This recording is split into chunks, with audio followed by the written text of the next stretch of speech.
மத்திய அரசு கொடுத்த 14,000 கோடி ரூபாய் தமிழக அரசினால் செலவு செய்யப்படவில்லை. இன்னைக்கு நிதின்னு சொல்லிக் கொண்டிருக்கிறார்கள். தமிழகத்தில் உள்ள அமைச்சர்களின் அவ்வளவு பேரோட சொத்தை எடுத்தாலே தமிழக பட்ஜெட்டோட அதிகமா போகும்.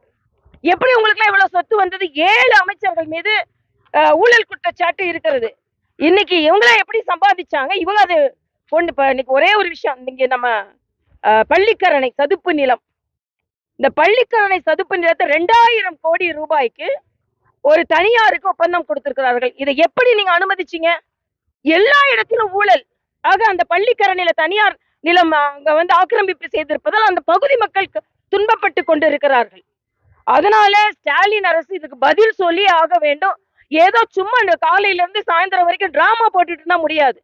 உண்மையிலேயே மக்கள் இன்னைக்கு கூவத்துல படகு விடுறோம், நாங்க இன்னைக்கு அடையாறுல படகு விட வேண்டிய சூழ்நிலை இருக்கிறது, தெருவுல படகு விட வேண்டிய சூழ்நிலை இருக்கிறது.